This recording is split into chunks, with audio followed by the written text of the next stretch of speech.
Welcome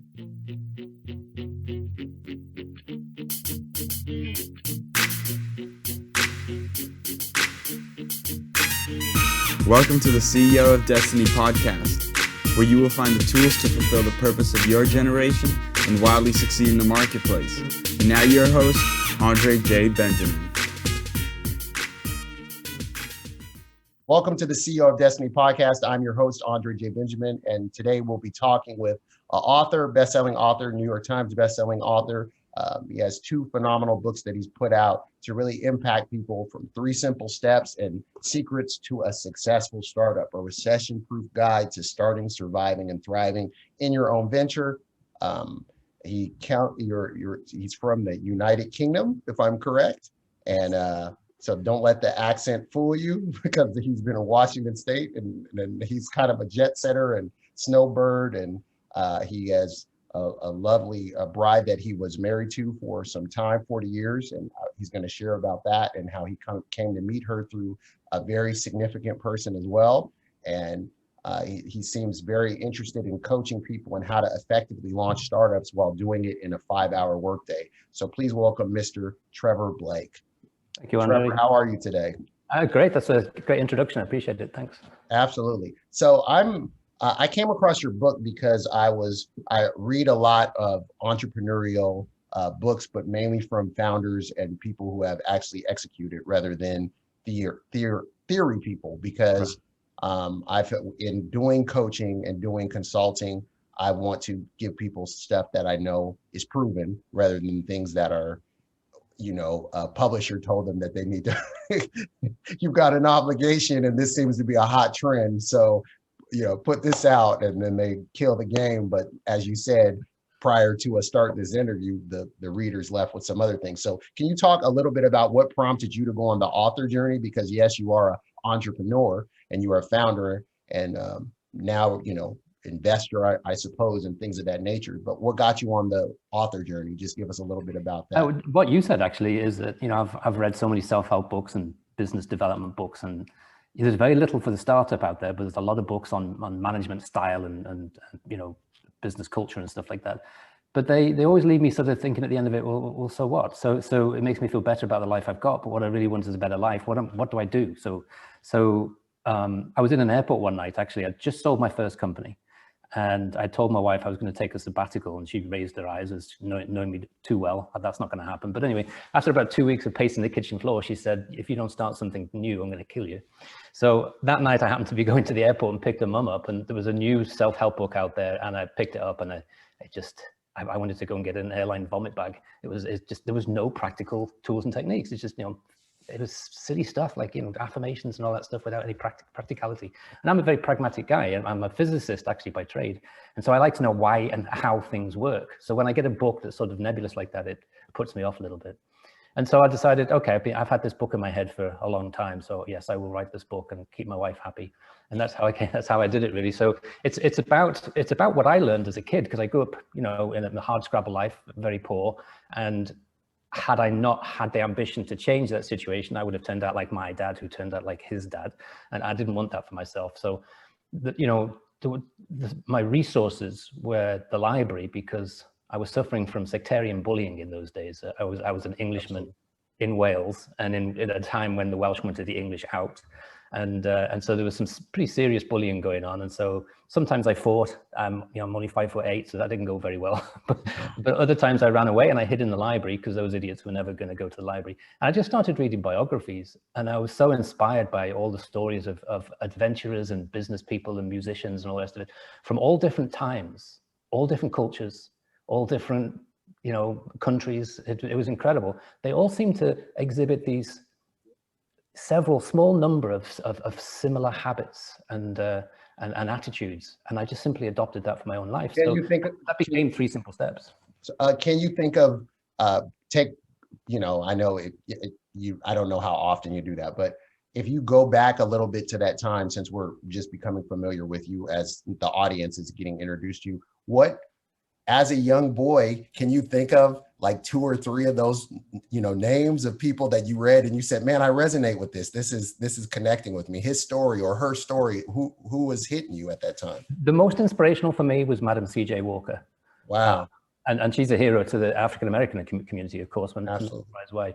But I mean, she grew up, she was born to slaves just at the time when slavery was abolished, but the rules that were around the abolition were even worse than slavery itself. Absolutely. And women were not only suppressed or subservient, they were totally ignored, and they were viewed as worthless.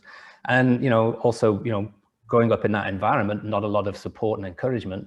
She was married at 14, beaten, abused. Just a terrible, terrible thing. I mean, I thought I had a hard time until I read her book. She was one of the first biographies I ever read. And then I realized, Trevor, stop complaining and crying about this. Look what it was like for these people. And she went on to, she was so badly abused and so malnourished that she lost her hair. And she tried all kinds of hair tonics and nothing worked. And so she like the best things in life, you and I were talking about this earlier, the best things in life are when you have a problem and you set about fixing it yourself. And so she made her own hair tonic and it worked. And she went door to door selling it. And from that start, she became America's first female millionaire. But she didn't just stop there. She then used her influence and her power to start to change some of the things that were happening to that community. And she became a huge advocate of the anti-lynching laws and things like that. And she went against authority, a very brave woman. I was totally inspired, but I also noticed that she did these three sort of things too. She had incredible mentality control. Absolutely. She was able to not let what was happening to her affect her and her opinion of herself. And she was very close to nature, and she liked to meditate, but she wouldn't have called it that. She called it by different things. I call it taking quiet time because I like to keep it simple. And then she set these huge targets for herself, even though it seemed impossible.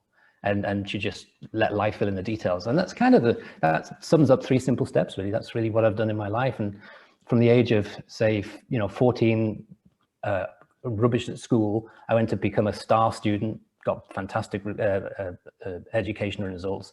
Yeah, and talk about that. When you went to, I remember in your book, you talked about kind of how do you say it, the disbelief of your educators to kind of see the potential in you, and then talk about the role that your mother played, and even you getting the chance to step out because you had that academic proudness and the sharpness and the resilience, but maybe your educators in that environment. How important was that about seeing the ability that was in yourself and then pressing through what your educators thought of you?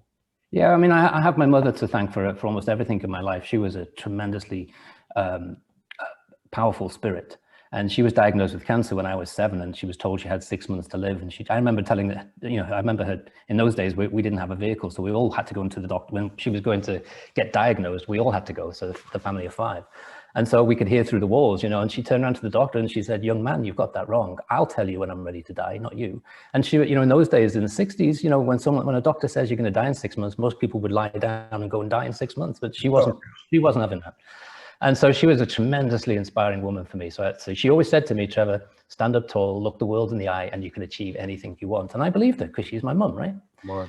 And then so I decided that I wanted to become a Royal Naval officer. Now you have to put the context of the time.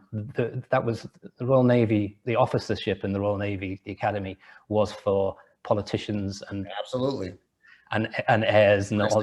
It wasn't for a scruffy lad from where I was living, who had one pair of shoes and neither, they were different sizes and different colors.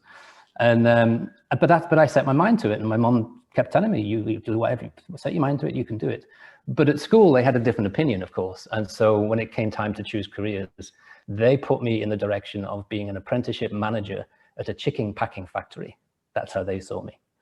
And when I told them what I intended to do, they all laughed at me. My teachers laughed at me. My colleagues in class laughed at me. But I did it with my mum's help. I pulled it off, and I joined the Royal Navy as an officer in 1979. What was that like getting the acceptance letter? What was that like getting the acceptance letter? Oh, it was huge. It was so big that everybody who had laughed at me changed their attitude immediately, and I became famous in the town of 5,000 people. Come on. It got in the newspaper, and we've no chance any of us are ever going to get in the newspaper. But there I am in the newspaper, and I found out for the first time what a little bit of fame feels like, because everybody then knows you and everybody wants to know you. Absolutely. Whereas before nobody even noticed it. You were obscure. Totally. But the day I joined in the Navy, the irony of the whole thing was I joined on the same day that Prince Andrew joined. Wow. And so you couldn't get a bigger contrast. I didn't have a suit or anything, so I had my scruffy clothes. I was in the parade square, just been dropped off by a Navy truck who picked me up from the railway station. And on the other side of the parade ground, in comes a brand new Rolls Royce, circles around, chauffeur gets out, opens the back door, and there's Prince Andrew on his first day. It was quite, you couldn't get a bigger contrast. I'll never forget that. I mean, I couldn't think of anything to say to him. I just sort of stared at him, jaw dropped. It was incredible. Because you're all of a sudden now you're in the same world, which is because it's, now he was conceptualized as an idea, but now you're like literally right there. All right, wow, we're going to be classmates.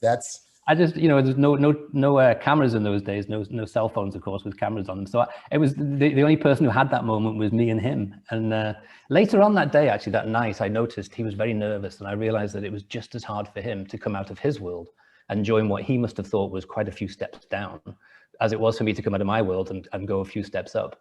And that was a great lesson for me, particularly with starting businesses. And, when you start in a business, sometimes you don't feel worthy of being a big company straight away. And I've used that mentality to, whenever I start a new company, I'm on companies 5, 6, and 7 now. So when I start a new company, I imagine the success of the company, even as I'm starting it with nothing, if that makes sense. Absolutely. When you were, when you get to the Royal Naval Academy, correct? When you got there, what was your confidence up after once the acceptance came? Yes, you felt you were going into a world where it was so-called above you, meaning that it was higher than you could imagine. But at the same time, did you feel the gasoline and the fuel of saying, man, I made it this far. My mom already told me our family came from, I'm not gonna squander this opportunity, I couldn't screw up because I didn't want to go home after becoming a minor celebrity in the town. I couldn't go home as a failed minor celebrity. That's real. At 17, 18 years old. So no, I had tremendous determination. Didn't know what I was doing, didn't know what I was getting into, but that's what life is like. And a good thing happened to me. After about 6 weeks, the guy who was in charge of me and about another 120 people, he called me out and he says, it's okay to smile. He saw how intense I was. And he said, it's okay to smile. And I kind of lightened up a little bit. And then 6 months later, I had his job. He'd moved on. He went off to the fleet, and I was in charge of 120 people. And that's how quickly it changes when you start to use the right tools. I use my mentality control, and I use my dream, the vision thing that I'd learned as a kid from all those fantastic biographies. And I've just done that all my life. I mean, I have the same hangups as everybody else. I have the same self-doubt, even today, the same self-doubt, the same second questioning, second guessing, all these things, all the same hangups.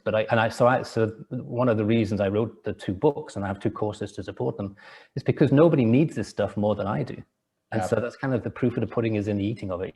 So if I'm still using them, and you can look back at my track record, if you like, and you can see, successful companies starting and sold, then, why not give it a go?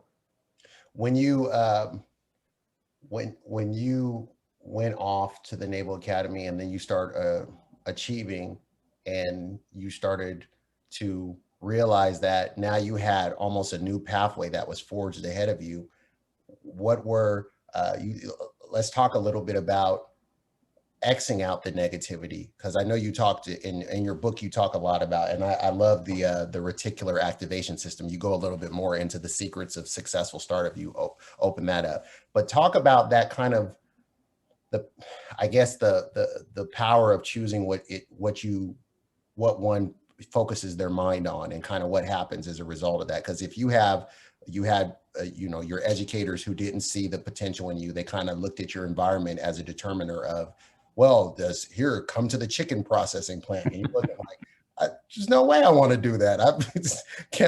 Give me a little more credit? I want to do something. But they're like, well, this is your lot in life. How did you, that can be a very hurtful time, but how did you choose to pivot out of that? I copied or stole the advice of all those biographies of those fantastic people, and chose to maintain my individuality, not to allow other people to cause me to form an opinion of myself, which is basically their opinion of me. Like psychologists say, there's there's how we see ourselves, there's how we think other people see us, and then there's how other people actually see us. And most people allow that in. They allow that to influence their decision making for them. Oftentimes it's done out of love. You know, people could say, oh, come on, you can't do that, because they don't want to see you make a fool of yourself. It's not always malicious. It's often kind, actually, and loving. But you have to maintain your individuality, and you have to say, this is me, and I'm going to do this for me. And in doing that, you have to build a really strong mentality. And this isn't positive thinking, because I'm not a fan of positive thinking, because it's impossible. Your thoughts are formed in 500 milliseconds. You don't have time to step in front of them and be all happy, happy, happy. But what you do have control over is when you've just had a thought that could be self-harming. So let's say I hear somebody say, oh, that Trevor Blake, he'll never make, and this is true, he'll never make a CEO. He can't be his own boss. He doesn't have what it takes. Now, my ex-CEO, I overheard my ex-CEO one time telling someone else that. And if I allow that in, I will prove that point. I will become incapable of being a CEO. Absolutely. And so I build this mentality. So the thought's gone in, I can't stop it. And it made me feel a bit lower and lower vibration. But what I can do, what I have 100% control of, is then choose how to react to that thought. And so I would choose to react in a different way. And as soon as I hear things like that, the little voice in my head says, I am a CEO. So if I hear someone say he's not good enough to build and sell a company, I am a hugely successful businessman. I have sold my company for $100 million. That's going on in my head while other people are trying to put you down. So it's just these little tools and techniques, not that we need to become saints or anything like that. Just once or twice you catch yourself having self-harming thoughts and you react to it in a positive way. That's the thing that's made the biggest difference in my life.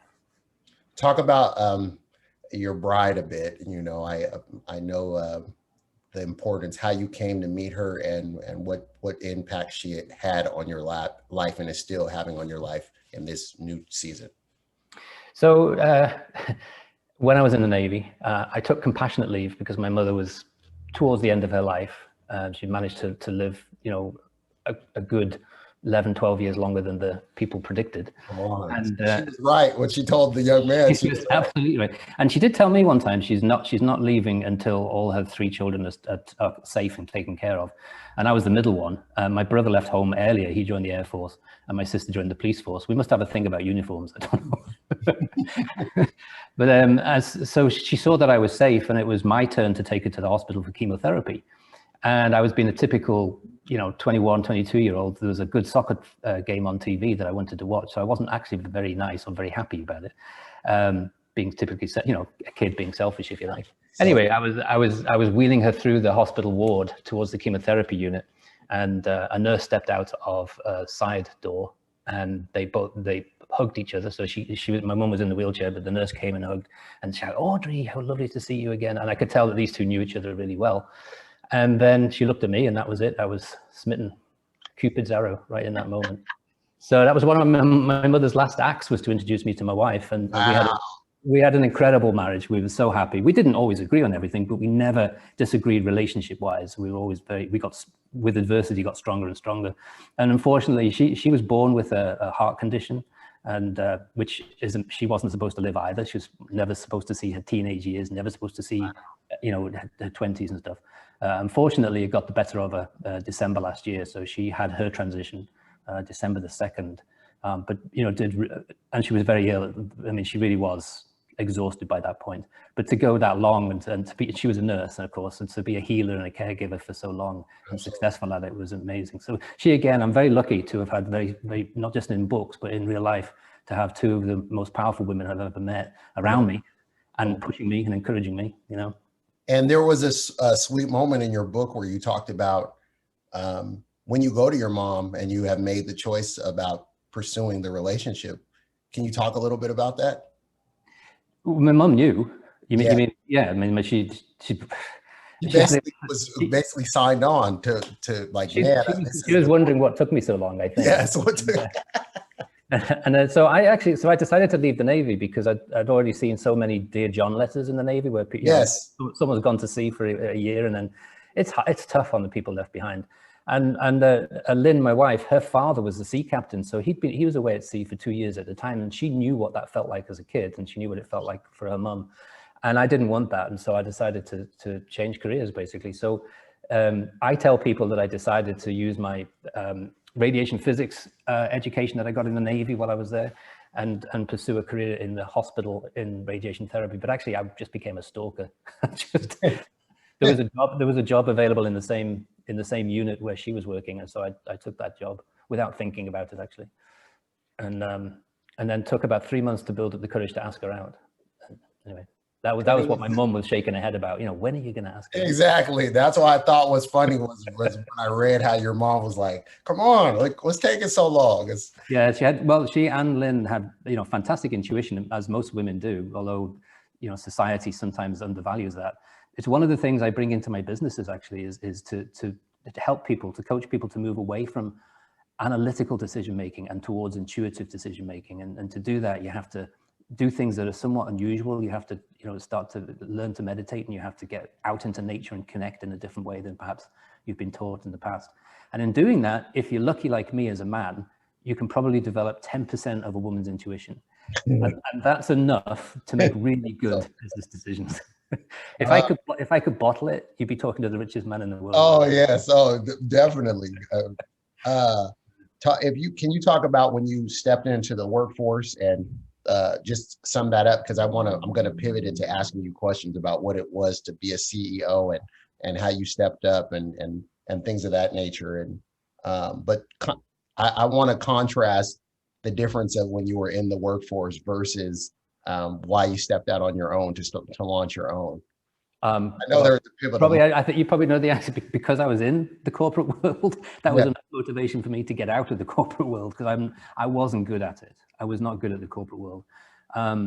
When I look back and analyze my career, I probably spent 75% of my time sitting in a meeting room, talking about things that had nothing to do with customer satisfaction, that had nothing to do with creativity, had nothing to do with upgrading what we were doing. It was all about keeping employees happy. It was human resource system after system. These horrible things that people have to go through at the end of the year, the performance and appraisal systems. I mean, they were agonizing and torture for me. But I'm as good a BSer as anybody. So I made a really good career out of saying the same thing that everybody else in the room has already said, but in a different way. And I just thought it was pointless. So I got more and more frustrated. And then one day, so over a period of about a year working with this particular company, I was working closely with the CEO, who I still have a relationship with, and I'm still have respect for, that we had a product that was sitting on the shelf that I knew could be further used by babies that had this enzyme deficiency. But I couldn't convince anybody to put money behind, not a marketing campaign, but an awareness campaign that this product exists. And so there were a lot of babies suffering unnecessarily, and I'm sure some died as a result. It sounds awfully cruel and cold, but this was a public company, and the CEOs made a very smart analytical decision, and that is, if we put money behind this, the shareholders will kill us. So we can't do that. So I decided to do it myself. That was when I decided, I said, okay, I'll fix this myself, and I'll come out of the corporate world and I'll start a company. And because of the experience I'd had in the corporate world, I wanted it to be anything but that. So I didn't want meetings. I don't want an army of people. And actually, as it turns out, I built a hub model. So like a model of alliances, vendors to do all the different functional things that we need. And then I decided, I've seen enough of the different sides of the business. I don't need to hire anybody.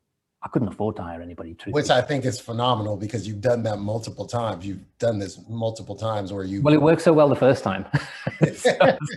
so if it ain't fixed, if it ain't broke, don't fix it. So what I found was it worked beautifully, and that my management style I could relax the I'm the CEO, you do as I say kind of approach, and become more peer-to-peer, because these people were experts at what they did, and I don't know their side of the business.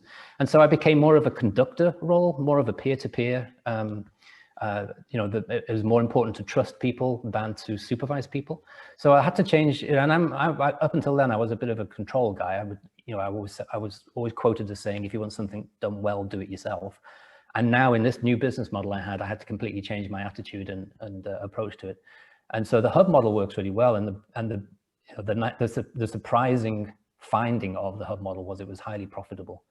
So I've never had an employee in all of my companies.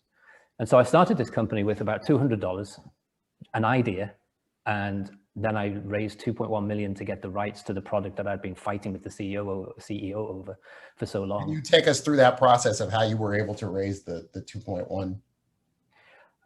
With sheer belief. So I probably was rejected 50 times because I hadn't been a CEO and I hadn't had my own company. And, you know, we have this fantasy that people love startups and excited entrepreneurs, but the reality is that you really need to get somewhere first. You need to prove a concept. So I kept getting knockbacks and I traveled around the United States to try and raise money. It's not a lot of money. And that was one of the lessons I learned. I didn't realize that if I'd asked to raise 20 million, I probably could have raised it a lot quicker, because they couldn't see how am I going to make money out of 2.1 million. And I wasn't thinking that through. Later That's on, a lesson of itself, because you're saying ask bigger, because exactly on a smaller scale, but then for an investor, they're looking at it like, well, why would I waste my time at a big, lawyer fees. And you know, that was proven about 2 years later, once I was a bit successful, I found the rights. I wanted to get rights to another product, and I raised 28 million in 6 weeks. So that proves it really. But the raising money is no fun, I have to say. You've got to have really strong mentality. You've got to use all the tools and techniques that I use, because getting rejected all the time, you start to question yourself and think, am I crazy? Am I to do this? And they're actually telling me I'm crazy as well. But so what I decided to do was to prove the concept of the business plan that I put together. So I went and I got another product that I managed to get the rights to for nothing. It's a very, very small product, very niched. It only did about $30,000 of sales a year. So how did you negotiate that person to give it to you for free, give you the rights for free? Because they needed to do another manufacturing run, and it would have cost them 90,000. So basically 3 years revenue. So I said, well, give me the product and I'll pay for the manufacturing. And so then I scrambled to find a manufacturer who would manufacture it for me, but not require payment for a year. Nice. And that took a bit of doing, but I did it. And then I built the model around it. And then I went back to the same investors who'd rejected me and said, here's the model. This is how it works. Because I'd taken this $30,000 business, which you can all laugh at, and it was now doing a year later $120,000. So I quadrupled. And I said, so imagine what I can do now with this other product for which I need 2.1 million. And so I got the 2.1 million. And then about 3 years later, we were doing 12 million a year. So it all worked out rather nicely. So when you, can you take us to a moment of when you were an employee and you were the first to win the Marketing Professional of the Year award? Can you talk about that grand award, that grand prize, and how it? I was so excited. I don't know what I was thinking, but I was excited because I was a sales manager and no salesman. In the UK, it's different in the United States actually, but in the UK, there's such a division between sales and marketing. They don't like each other, and marketing have a superiority complex. And so for a sales manager to then put together a marketing program, and for that marketing program to be selected by a committee for potential to win a prize of European Marketer of the Year, there was the gold, silver, and bronze prize. That caused so much attention and backbiting, and you can't imagine what was going on behind the scenes. How dare a sales manager think that he can do marketing, you know? Exactly. Anyway, it got selected. It came second actually. So I got European Marketer of the Year, but there was kind of a double prize, if you like, and I got a little bronze statue, a little gold statue, and I was very proud of. And then I was on the stage, and then there was the American executive team. This was 3M. Okay, so this is a huge global company. Absolutely.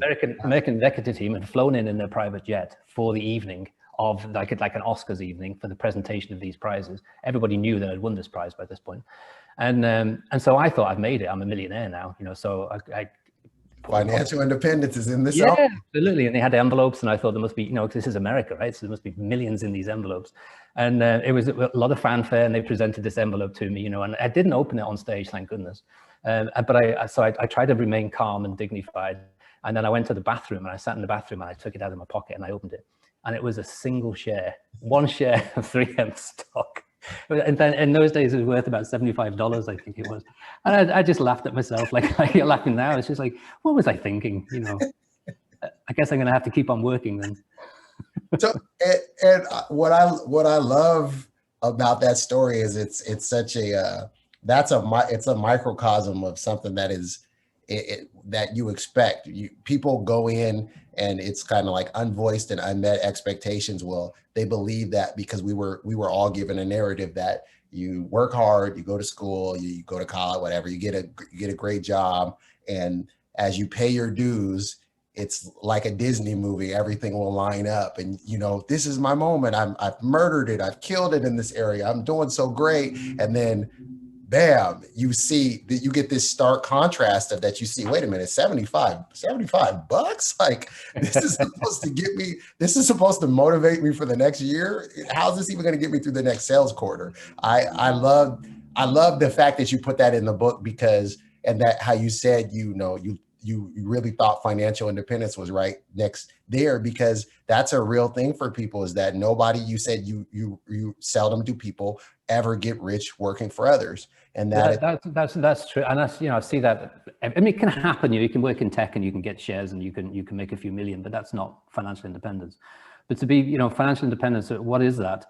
A lot of people, this is one of the things I coach in the courses is the relationship to money. Because I've had to learn it. Growing up poor, you have this sort of mentality of lack, and your relationship with money is very poor, and you can be somewhat jealous of those that have it and resent it, or resentful of it. And so you have to learn that everything in the universe is made of energy. This is a physics fact. You can't deny it. We're all made of the same stuff, and that includes money and thoughts. They're all made of energy. And when you change it, when I changed my understanding of money, that it's just energy, and that energy has to flow, it completely changed my approach to financial independence. In that it's not financial independence, like I thought when I was in the corporate world, it's not something to reach or something to hold or grasp. It's not the top of it's not a summit. It's not sitting in a Hogwarts vault, sitting on a pile of gold coins. Financial independence is having a huge amount of money flow through your life, and you use it wisely and you invest it wisely and you keep it flowing. And the more you flow, the more you let flow, the more comes in. And so that's happened with my businesses. It's never sit on a pile of cash or anything like that. And so, because when energy stagnates, it starts to diminish or find another outlet. And so that's been a very important thing, and it's something I talk about a lot, because most people don't like talking about money. It's considered crass. They'd rather talk about the sex lives than money. And so helping people, encouraging people to see money as energy, and talk about it in an energetic fashion, if you like.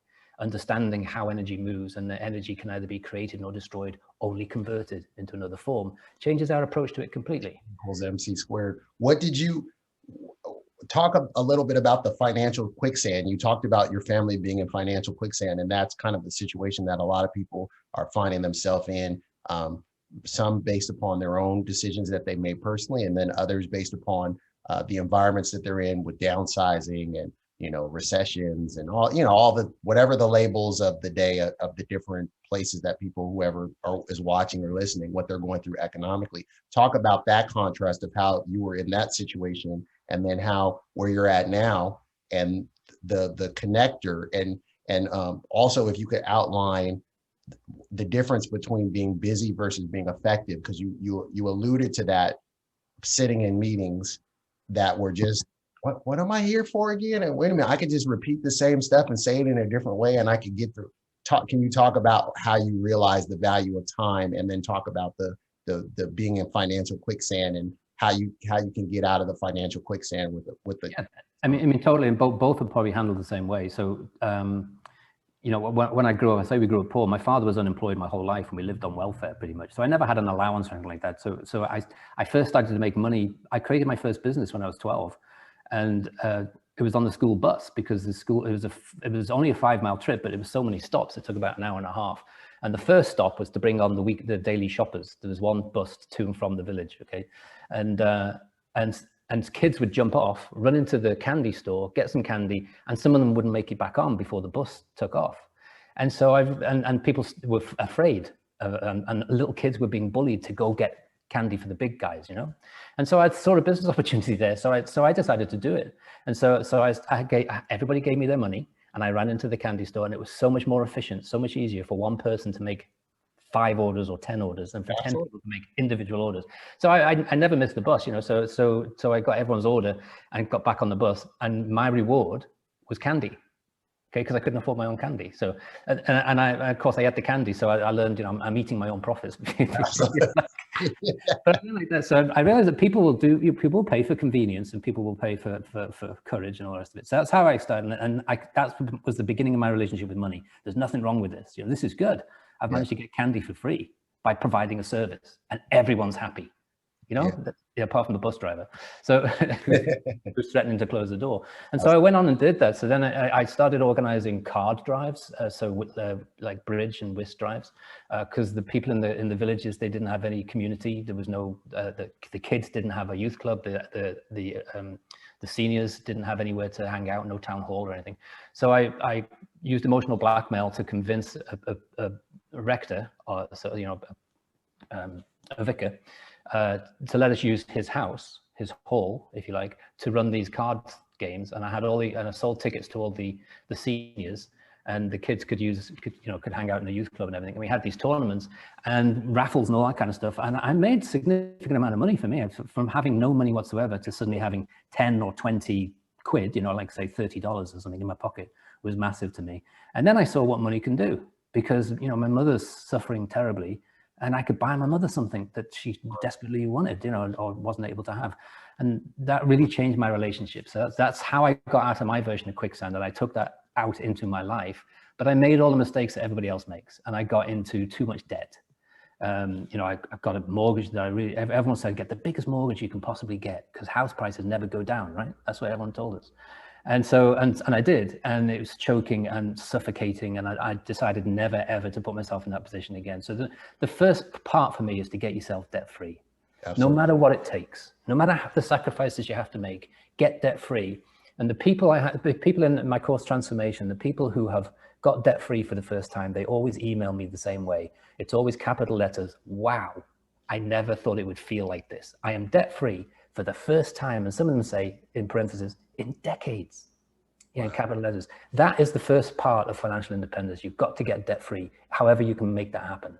Downsizing, selling stuff that you don't need, and whatever it takes. And then once you're debt-free, you're no longer susceptible to, when you've got heavy debt and your stomach turns over and you think, what have I done? How have I got into this mess? And you're watching TV, let's say you're watching an NFL game, and there's all these get out of debt free adverts, these commercials on, and they make you think of debt all the time. And the more you think of debt, the more debt you're going to have. So you have to change. You've got to change the whole thing. So you get debt free, and then you'll never be affected by that. You'll feel fantastic. You'll feel free for the first time, probably in years or whatever. That's the starting point. So once you do that, you can get out of the quicksand. We felt a difference even paying off our student loans. Probably we finished paying our student loans off, my wife and I, probably a few years ago. And I remember she said, take a snapshot of that, keep that. She said, I don't want them to lose it. I know they said it's final, but I need you to keep that on file. I said, wow, it's just crazy. You don't realize how much time goes by when you etch away at something. And of course you set your goals and whatnot, but to knock it out, there was a huge sense of relief that something that you've carried for quite some time gets knocked out. And it is, and you have to help yourself though, Andre. You have to help yourself by lying to yourself a little bit, being a bit of a Walter Mitty. So what I used to do is, in those days there was no internet, so the credit card statement would come in the mail, and my stomach would already be churning over as I'm opening it, trembling hands and all the rest of it, and I'd see it, and I would have that immediate thought of, oh, how am I ever going to get out of this? And as soon as you have that, like we were saying before, it's how you react to your thoughts that matters. So what I used to do is I used to sit back, I used to close my eyes, and I used to imagine myself being debt-free. And on the day that my credit card statement comes at 0.00 balance, I imagine myself walking to the local liquor store, which was about half a mile up the road, buying a bottle of champagne for cash and sharing it with the family, right? Debt-free. And so as soon as I started doing, and you feel like a fool at first because you think, well, how's that going to happen? But you could do it and do it and do it. And then all these miracles start showing up. Money starts coming in from all kinds of strange places. People actually giving you money, for birthdays and Christmas because they couldn't think of anything to buy you for any presents to buy and stuff like that. I got insurance, I got tax back that I'd overpaid that I didn't realize. And all of a sudden money was coming in to help me get debt free. And I didn't really have to work at it myself. I just was more sensible about not using the credit card again. And then that day arrived, and it was quite short. somebody on one of the courses has said this as well, that it's happened in a miraculously short period of time they never expected. And then when it happened, I did that, and I walked up to the liquor store and I bought a bottle of champagne for cash, and nothing has ever in my life, I can buy a lot of stuff now if I want, but nothing ever felt as priceless and beautiful as that moment when I did that. But you have to help yourself by how you think and use your imagination.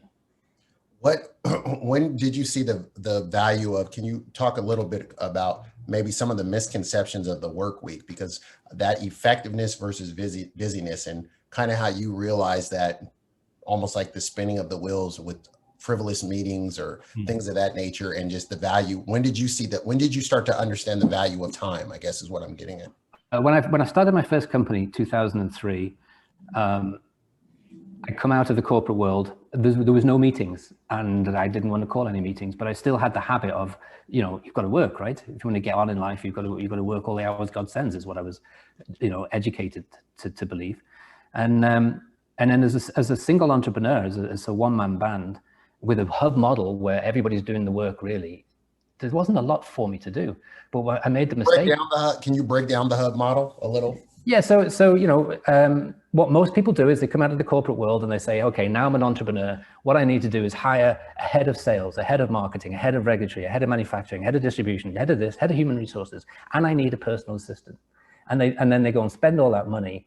And that's the same. The analogy I use is it's like buying a new house and then hiring a handyman to live in a spare bedroom in case something goes wrong. Wow. You wouldn't do that, but you do it in business. Most people do it in business. So you don't need to do any of that. If you're sensible enough, while you're working, maybe it's a job you don't enjoy, you don't want to be in right now.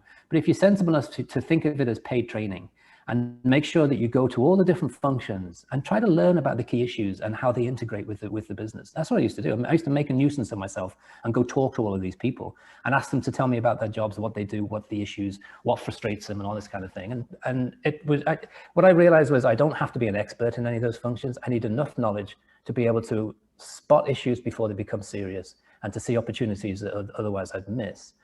And I'm not acting as CEO with a vice president of, say, human resources who's filtering out all the bad news for me because they want to be on the CEO's good side. That's what happens in corporate, right? So you take all of that out, and so it frees you up. But the challenge is, because we're educated to be worker bees, I sat at my computer waiting for an email and waiting for my phone to ring. I sat there for hours, and you get burned out. And I started to think, I must be doing something wrong. The phone's not going. There's not many emails. I must be screwing up. And anyway, things went okay. And after about 6 months, we needed to go to the UK to take a vacation, and it was a 3-week vacation. And I didn't tell anyone I was going. And 3 weeks is a long time. And I in those days, of course, no international cell phone. So when I got back to America, I thought the company's probably completely screwed up, messed up now. And then when I got back, I realized nobody had even noticed I'd gone. The thing had just kept working. And so I was burning myself out because of my sort of belief on how we should work. So I changed everything completely, and I changed to the 5-hour workday, and I now call it the practical magic of the 5-hour workday. And I realized that it's much more, and it's a scientific realization. We cannot concentrate for more than 2 hours and be effective, and we can't multitask. It's an impossibility. We do what's called context shifting. Just drive behind somebody who's texting while they're driving, and you get the feeling. And so what I do is I divide my day into a productive period of 2 hours, and I'm absolutely disciplined on that. So even if I'm in the middle, this could be the 2 hours, and if it hit the 2-hour point, I would cut off this conversation because I'm absolutely disciplined about stepping away. Because it's also scientifically showed that when we want to be creative, we're best when our brains are tired. That's when we're at our most creative. And so you need to be a bit of both as an entrepreneur. You need to be the pragmatic analyst and get stuff done, but you have to be incredibly creative. So you've got to balance it right. So I do two hours of a productive period, and then 2 hours I step away and I'll just go for a walk in the woods, or I'll have lunch. When my wife was here, I would have lunch with my wife, and it'd be a 2-hour lunch. And then I step back in for another 2-hour period. And I found that, and science backs me up, and I've got the science in the books, obviously. That's a very efficient and very productive way of working. But the benefit of it is you also get a balanced life. So I meet so many entrepreneurs that work 14, 15-hour days, and they're good and they're successful, but they're on their third marriage. And the kids don't recognize them, and the dogs don't like them. What life is that? So by thinking of it differently and using science to help you and being very disciplined about a 5-hour workday, you can be much more successful. You'll have bigger, brighter, incredible aha moments because you're deliberately taking relaxation time, and your family will still like it. So, True. That matters most is that it's what you value. Do you have any children? No. My wife couldn't because of her illness, unfortunately. Situation, yes. Yeah. So question for you, when you can you talk a little bit about self-awareness and when you discovered what you were good at and how you made the decision? Because I know some of these industries, like even you talked about before the call started about I'm still learning. Can you talk about that power of curiosity, but also starting with yourself, self-awareness? When did you figure out what you were good at? Well, I'm not sure that I'm good at anything, to be honest, Andre. I couldn't answer that. I definitely know I'm not very good as a handyman because people won't even let me near a toolbox. I did that analysis one time of, okay, I want to start a company. What am I good at? And I couldn't come up with anything because I was a sales manager, and there's skills involved, but they're not. I mean, anyone can learn them. They're not. You don't have to be a genius to be a successful sales manager. You just have to be able to manage a small group of people. And so I realized actually that is one of the secrets to business. If you're able to manage a small group of people, then you can build just about anything. And the reason I came up with that was because when I was a regional sales manager, I had 7 sales representatives. And then when I was a national manager, I had 7 regional managers. And then when I was vice president of commercialization, I had 7 directors of different things. And it was really just the same thing. I just managed, hopefully in a balanced way, in a good way, a small group of people. And they themselves had their own groups that they managed. And so I realized you can pretty much start any company in any industry as long as you know you've got good intuition to hire the right people, and you're a nice enough fella or girl to manage people effectively. The world's your oyster, and that's what I've held to. So my first company, no employees. I started with a couple of $100. I sold that for 105.5 million. Most people would consider that a success, right? So I started another company, and then I combined 2 companies together, and I sold them for 300 million. Still no employees, and now I'm on company 5, 6, and 7. I'm at company 4. I'm in the beginning stages of negotiating an exit on company number 4, which will be $1 billion exit, and still no employees. And the funny thing is, when companies, especially with company number 4, some fairly sizable companies are interested and they're doing due diligence, they have an army of 70 people doing due diligence on a company with no employees. I find that hilarious. You're like, this is irony. You want this asset that you're going to acquire, and it has 0 employees, but you're going to exhaust 70 employees to invest. Why is he doing this with no employees? How's he doing this? That's one of the dilemmas. I have to use a bit of smoke and mirrors so that they don't think it's a cowboy outfit, But so I do change my accent, and I do pretend that I'm busy, and say, when they call up and ask for the vice president of regulatory, and I've got some questions for the vice president. Let me patch you through to the senior manager. I have done that. I've done that while sitting on the beach. Would you hold, please, while I patch you through? And then I've changed my accent, but it's not easy for me to change my accent because they can still hear a little bit of English in it. It's madness, but that's the way it is. So when you, what would you say are 3 key ways that you found managing well? Because it sounds like you're doing more of a collaborative joint venture, because you called it the hub model, but it seems like because you're relating to them more on their expertise, you're almost outsourcing their brilliance and bringing them in. Absolutely, that's what it is. More streamlined. Well, I need to get a little new agey in answering that question, Andre, and that's it. So there are periods in the world where energy is a certain way. Okay, so we've actually gone through a period for several hundred years since the beginning of the first industrial revolution in 1740, where masculine energy, and this isn't a gender conversation, it's true energy. So that what we think of as masculine energy is described as flat and linear and very step by step. And so you can think of runways and freeways, and the business part of that masculine energy is the hierarchy, the hierarchical structure. All that is passing away through this, what we call today the great age of transformation. And we're moving into a more feminine energy, which is fast and spiraling. And you're seeing it on the high street. You're seeing all those businesses that in 1950, the average age of a business was 75 years old. Today, it's less than 20. And the next few years, it'll be less than 10. And so the key thing here is now the ability to adapt quickly, to change quickly. And you can't do that in the old hierarchy structure where everyone's response to an issue is, let's call a meeting. or let's hire somebody to see if to figure this out. You have to have the intuition in a big part. Intuition is playing a bigger and bigger part in the decision-making process.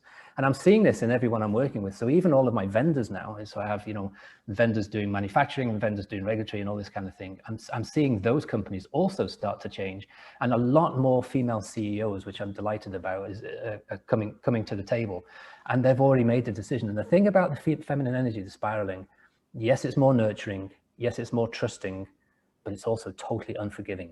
And if you look back I'm a history buff, so if you look back in history at all the successful female warriors, they never stopped to pick up their injured, and they never kept prisoners. They were ruthless. And so this feminine energy is a ruthless energy. And if you don't get up with it and get caught up in it, you will get left behind. And if you want proof, just go look at your local strip mall. How many companies that were, household names don't exist anymore. Yeah. Circuit cities. Folding left and right. Yep. And you're doing that do you ever go back to the UK? Yes, well, I try to. The UK is in total lockdown. It's like a prison at the moment. I'm staying in an ideal state versus the modified world. The world's globally modified right now. But I'm saying before the modifications, you were going home pretty often. No, I just go once a year, but for 3 weeks. And I used to go visit everybody, but then you'd forget to visit somebody and they'd take it, they get indignant. So what we started doing was hiring a house in London and having people come visit us and have a holiday, basically. And that worked really well. So that took the pressure off everyone. And we got tickets to the Wimbledon tennis thing. So everybody got to watch some tennis. And that was even if they didn't like me, they'd come down for the tennis. So, wow. The town that you grew up in had much changed. It hasn't changed hardly at all. And most of the people I was at school with are still there. Wow. Yeah, it's like stuck in time.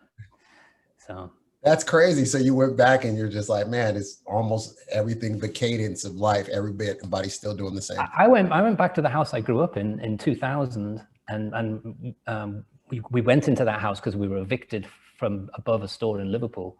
Yeah. And we kind of escaped to the country, and you could do that in those days, hide from the bailiffs in the rural areas. And so I grew up in that house, and then after my mother died, my father was evicted because we found out that the rent hadn't been paid for about 7 years, but the owners, who were farmers, loved my mum enough not to make that an issue because she had cancer. And so they kicked my father out, and the front door was closed, and I went off into the world, and I came to America in '94. And so my sister, brother, and I had a kind of a reunion in 2000, just because it was a good excuse to do it. And we went back to the house, and it was still as it was the day that my father was kicked out. So the kitchen table was still set for breakfast. The bedclothes were still on the bed. His pajamas were still lying on the thing. It was quite bizarre, but that's typical of that area. There's just nothing changed. That blew me away when I read that in your book of you saying walking in there and you say everything was in the same. That like the Marie Celeste. It felt like a ghost town. Like you walked in and you're like, everything's exactly like they left. Has to be surreal. It's like it just was frozen. And the mailman had kept delivering mail probably for about 6 months because there was all these final demands that piled up high like a mountain. Crazy. So when you you chose your wife knew at the point, there was a point when you launched your first company that you finally had made a decision, and you you talked about the value of quiet time. I spent time in prayer and meditation, talking to God daily. So I know the value of it, especially starting it before my kids get up and before my wife gets up, like to beat the day and get that time. And it just it's a powerful, allowing you to clear and to basically hear. Your ability to hear is tremendous versus the busyness of life. But talk about how when you came home about to start your first business, what that conversation was with your wife and why you chose to launch into your first business.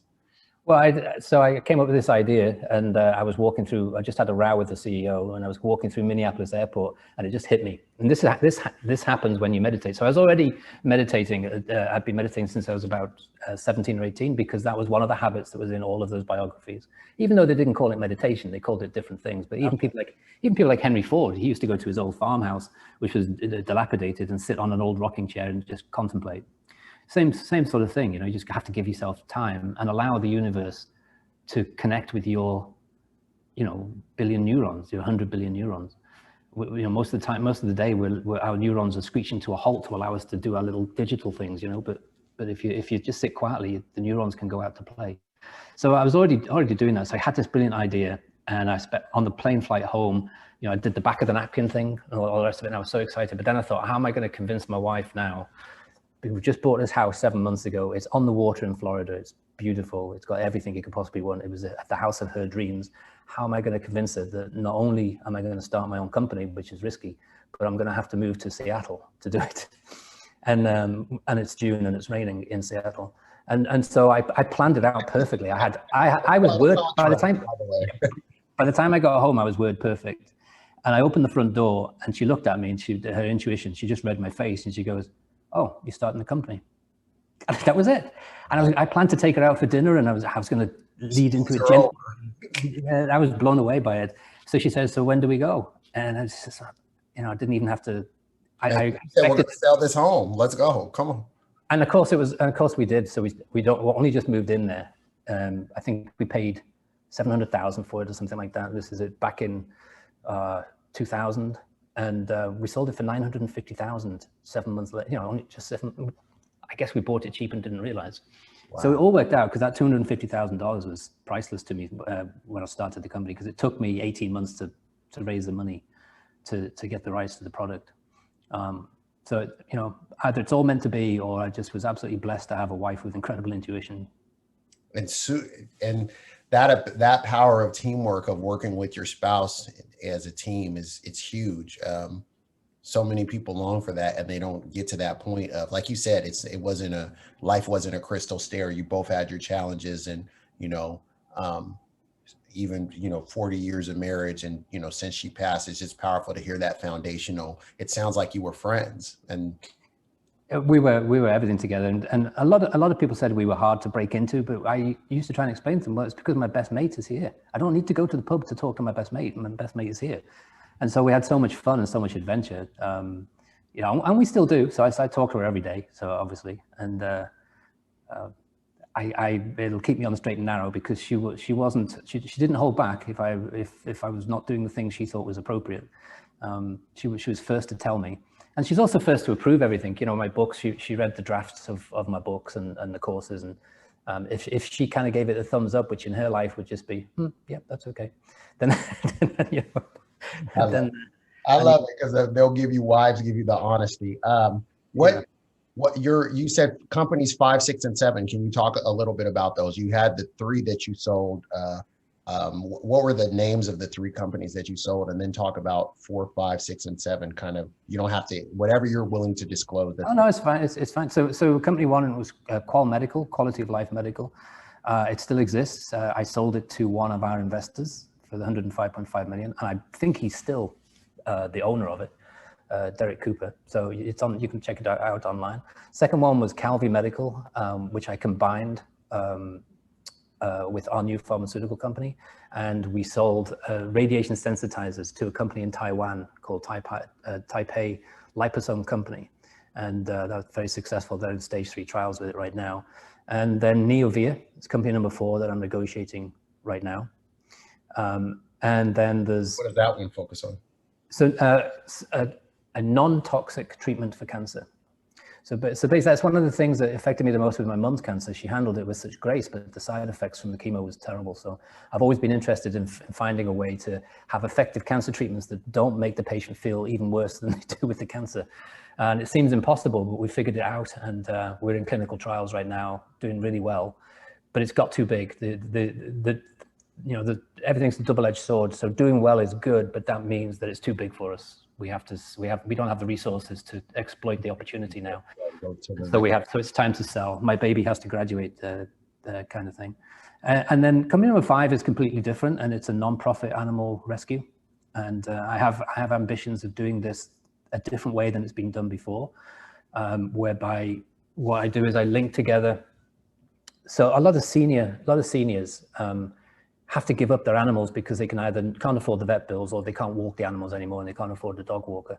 So what we do is we rejoin them, and my nonprofit provides the dog walker and pays all vet bills and food. And so the animals have the love that they deserve, but the seniors also have the joy of having an animal without the worry and the stress. So it's that sort of program.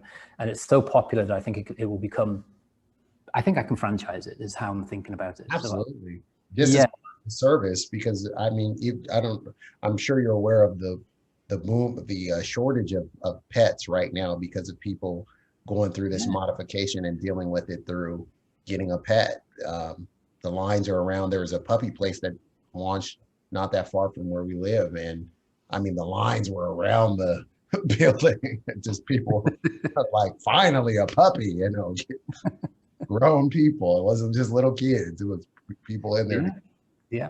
And with that will come issues too, because people don't realize what they're getting into oftentimes, and they get out of depth a little bit. And it's just that I've found that every now and again cruelty is involved with animals, and that really bothers me. And so I'm delighted to be able to sort that situation out. But mostly it's just people getting out of their depth, and we all make mistakes. And so there's no judgment in this company. It's kind of, okay, so you've given up your animals because we have some horses and goats and stuff like that. And so you give up these animals, you know, because you got out of your depth. Learn the lesson. Don't do it again. We'll take care of it from here. And we try to rehouse or rehome every animal that we find, or come across or finds us.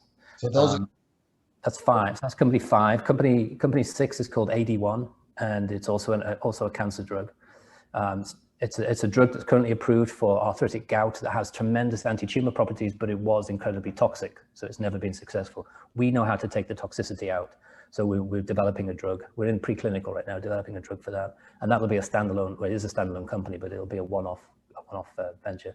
And then number 7 is this. It's trevorgblake.com, which is the courses and the which I've been talked into doing. I'm a very private guy, so I never intended to do this. And then a wonderful person called Mathis Jones, who's a great editor and a literary agent. She enjoyed 3 Simple Steps, and she called me up and tracked me down, actually emailed me, and then we spoke on the phone. And she said, what else have you got? And so I gave her the script to Secrets to a Successful Startup, and she got that published for me. And she said, you know, but nobody knows who you are. Because you're so private. I don't have any social media.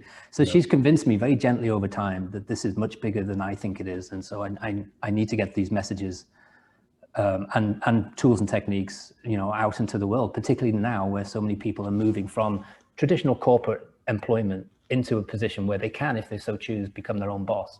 And there's nothing better than that. And you know that. There's nothing better than being your own boss.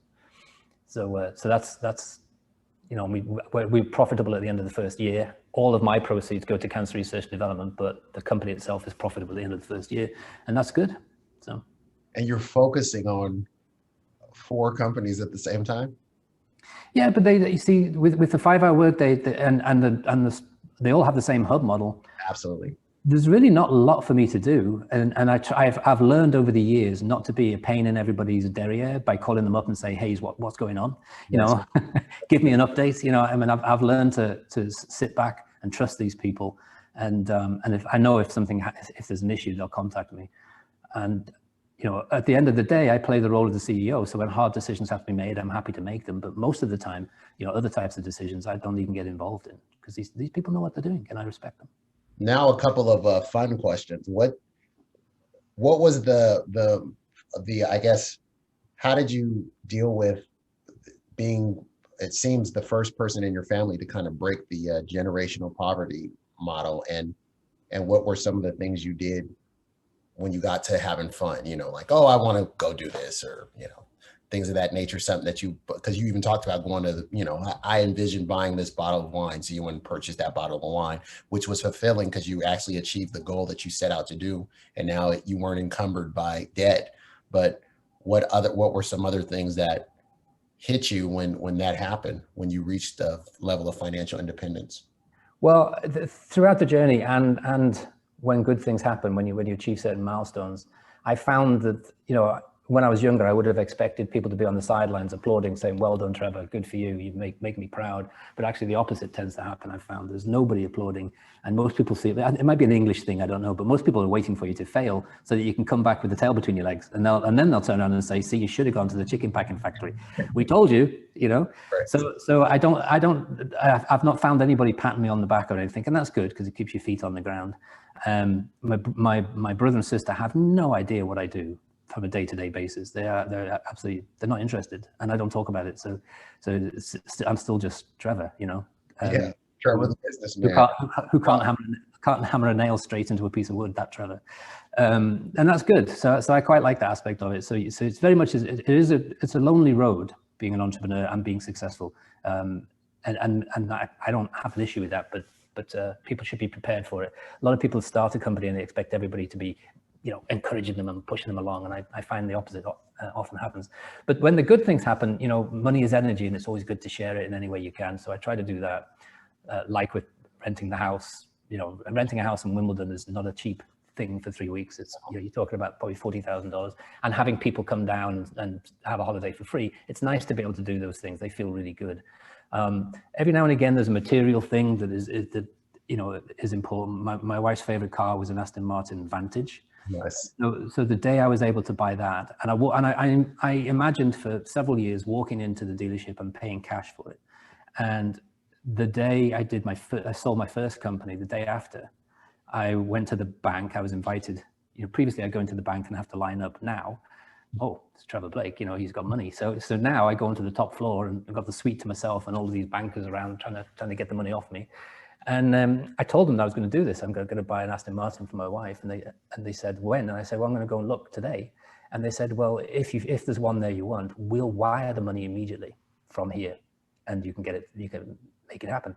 My wife had particular desire. She wanted a tungsten silver with red calipers, the classic Aston Martin look. And when I say she wanted it, I didn't. She never asked for it. She just she had a model of it. She had a model on the mantle on the hearth. Absolutely. So you followed the hints and the clues. Yeah. And so I went to the dealership, and it arrived an hour before I went into the dealership. The exact model that she wanted arrived in the dealership. And I said to the guy, I'll pay cash for it. And he didn't believe me. So he rang the bank and they said, we'll wire it. And so we had to hang around for an hour while the wire went through. And then I drove it off the lot. That was wonderful. I felt like a king, presenting that to my wife. Without having to haggle and any of the foolishness. No, but it was just a smile on her face, the excitement. She was like a 3-year-old at Christmas. I loved that. That was always one of my biggest motivations was, how can I make my wife smile like that? So you get to do things like that, and that makes everything worth. The companies themselves. My mantra is always make a positive difference in people's lives, have fun doing it, and share in all the rewards, material and spiritual, that come as a result of setting that energy and flow. That's my mantra for all the companies, and anyone who works within and around the companies, they can all quote that. And so the sharing the material reward part is something like that, where you can do something that feels like absolute magic and makes you feel great as a result. One of the last things as we round to the close of this is that when I have worked in coaching with some teachers in education, I talk to them about the importance of having a zone of honor, because I know that and when you're in a part of a bureaucratic system, it's easy to get into all the gossip. And you at one point talked about how you had a lot of female colleagues at one job you had, and there was just a lot of, backbiting, talking bad. And you said how you had to be like tunnel vision. Can you talk about the toxicity of kind of gossip? And I call it a culture of honor and a zone of honor. And once they started to do that, they went from having these adversarial relationships with principals and administrators to all of a sudden being that top person that administrator looks to, the top performing teacher that's training the other teachers. It's, so what? I think of gossip and complaining as toxic as smoking.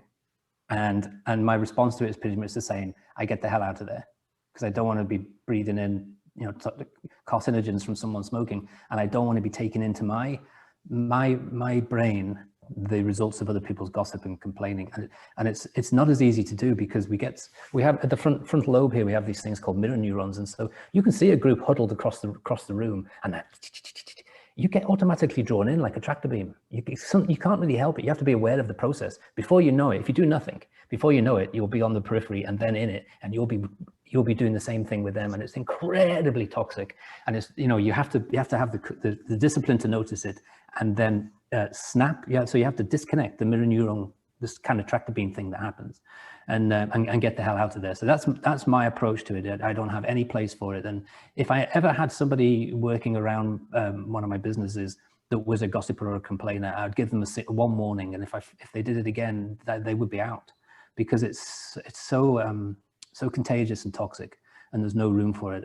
And scientifically, I think in one of my books or the course that I show what happens scientifically with both complaining and gossiping, it's extremely damaging to our neural pathways.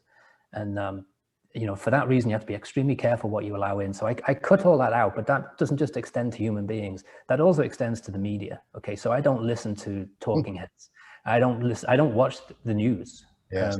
Headline news or anything like that, because it's just another version of the same thing. Absolutely. So what I recommend to people that they do when they sort of come into the trevorgblake.com world is go on a 2-week diet, anti-media diet, no newspaper, no news headlines, no news shows. The addiction that you have to switching on Fox or CNN or whatever, that has to stop. Don't do it. And they all come back with the same story at the end of it. They say, I feel like 20, 30, 40 pounds lighter. I feel like I'm taller. I feel like I can float. I haven't got this burden in my head all day long from what I've just been watching. No shoot 'em up movies, all that stuff. Just take it out for 2 weeks and see the difference between you after 2 weeks and before. And you'll learn the lesson of don't let any of that into your head, because none of it's good for you. And it's designed to paralyze you with fear. So is gossip and complaining. It's designed to hold you in place long enough, and in the media situation, long enough to watch a commercial. And the only way you can hold people is paralyze them with fear. Show them a car chase or show them someone being shot or something like that, and they're paralyzed, right? Or show the latest presidential tweet or something. It paralyzes everybody in one place. And so you have to be... What age were you when you noticed that the media's impact on you, on your mind personally? I was quite young, because I saw it happen to my parents, because half the time when I was growing up, we couldn't afford a television. And in those days, you could only rent a television. You couldn't buy one. Wow. And you rented it from the company. Rental Vision is one of the companies, and I don't think they exist anymore. And so when there was a bit of extra cash, Dad went into town and he came back all smiling because he's got us a television. 2 months later, the men in the brown coats came and took it back again. But we had it for that little period of time. And I noticed a complete change in the family and the attitude and I think, because without the television, we sat in front of a fire talking. Yeah. We told stories. My mum was great at starting a story, and then you didn't know who she was going to pick, and she'd go, right, take it on. And you then had to keep the story going, and it went into a completely different, it was very funny. Went into a completely different direction. And then I had to pass it on to someone else, and it went around. Wonderful nights, my favorite memories. And then the television came, and the television went click, and everybody just staring at the TV and watching the news and watching financial programs. My dad didn't have a penny to his name, but he watched all the financial programs. A madness. And then we went through a period of blackouts, and the television went off again, and they were the best nights again too. No light, candles, sitting around a campfire talking. And I noticed that difference. And so I've been, and that the television particularly, and the radio particularly, I noticed how it sort of molded my parents' thinking about the world. They weren't expressing their own thoughts about the world. They were expressing something they've seen on TV or something they've heard on the radio, that for some reason the reticular activation system thought, okay, that's what I believe in. So I noticed that, and I filtered out all the other stuff. And so it kind of reinforced their view of the world, which was a fairly racist view, coming out of the Second World War. They're very anti this country and anti that country. Yeah, absolutely. And the world was really in schism then at that point. Yeah, and they saw the war as like John Wayne against the baddies type of thing. They didn't want to know the history, the truth. And so I've realized there is no truth in the media. You have to go seek it yourself, and that's really why I'm such a history fan. I like to read independent history books. It's fascinating that you made the contrast as a kid, because there's so many. You would quite the contrary think that the kids want the television. We're sold to believe that. But you said, man, my best memories was when the TV was off and when we were being creative. It's like your mom was provoking creativity in you guys to use your mind. Like, okay, what? Now you take the story. Like, that's powerful. Yeah, but I've seen it during lockdown. I've seen, in my other place up in Washington before I sold it, I could walk for 5 miles and not see another human being. But when COVID arrived, suddenly all families are out walking and chatting, and they're not using their devices all the time, and kids are on bikes again, thank goodness, and getting exercise. I saw a lot of benefits, even though it's a horrible thing to go through. I saw a lot of benefit coming out of that. And I bet you those kids will talk like I am about the television going back to the rent-a-fusion shop. I bet kids will talk about lockdown in the same way. They were our best memories because my mum and dad were present. They were with us. True. It was the hardest. That was one of the hardest adjustments for us, was when it began, because we both were, we have 3 children, 11, 8, and 4. And so everything had to go from now everybody doing things remotely. So I had to do all my jobs at the home, and my wife had to do hers. And then we had to do their school. And then our youngest was now impacted because she was usually getting childcare by herself at our house. And now we're in her world, missing her routine up. So it was like all these things overlapping, but they've talked about how they enjoy all the family time now. And now it's almost like thinking about what's the world going to look post trying to move back, when things get modified back, because they're used to more accessibility to their parents. Is that even if my dad's at the office not that far away, or they're in the office in the house, or it's just a different, but like you said, I have found the benefit. I actually told my kids that the other day, because my wife was away and I was with them. And so they went to go spend the night at their grandma's house.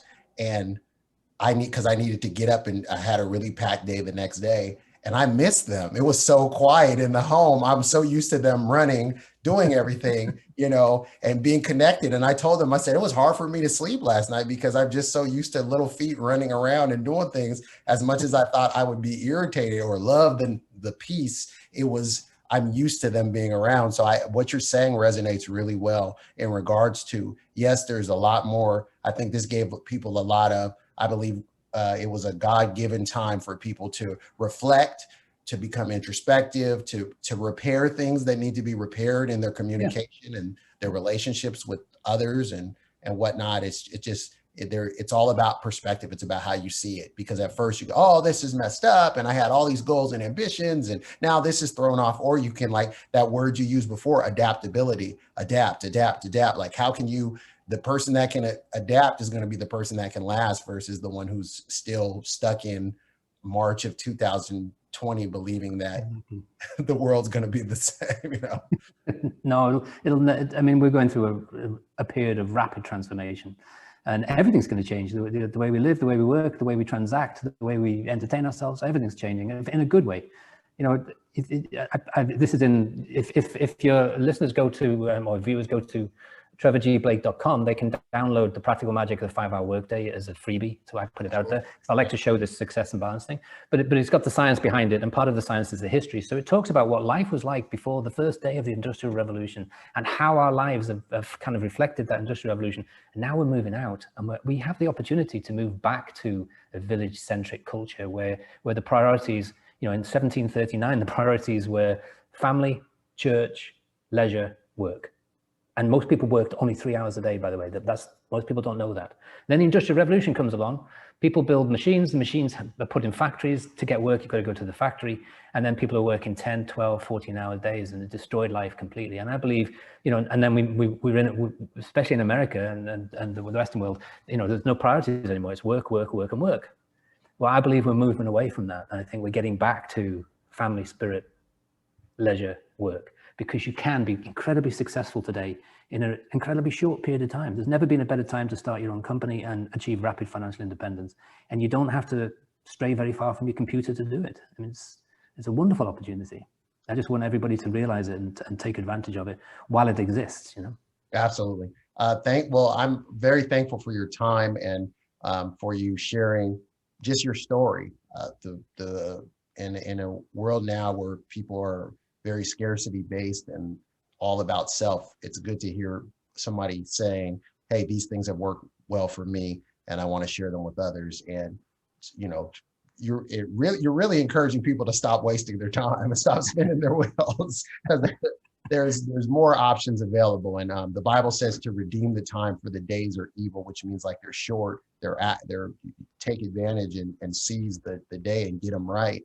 Repurchase back your time and be unencumbered with those things that are distracting us and leading us astray. So thank you for your time, Mr. Blake. I'm excited about the future. And people can find you at all places by going to your website. What are trevorgblake.com is everything, the books, courses, and all the rest of it. And all my proceeds go to cancer research and development. So everybody wins. That's the portal. So we're excited to have you, and thank you. So and then we'll edit that rest out. But thank you for your time. Any exciting plans for 2021 beyond, obviously, these companies?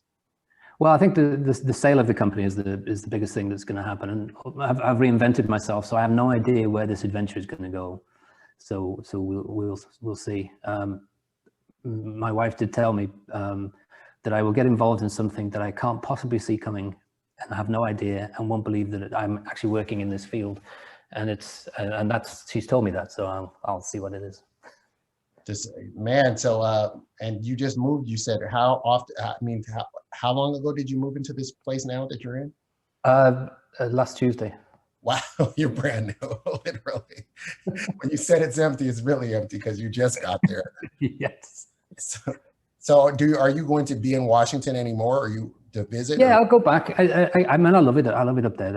I missed the seasons. Being English, we miss the seasons a little bit. So yeah, I'll probably do the reverse snow thing. I'll probably get a little place. I had an apartment in Bellevue one time, so I might do that again. So yeah, I would love to get coffee at some point when you're in. Yeah. Well, there's no better place to get coffee than Washington, that's for sure. So they say.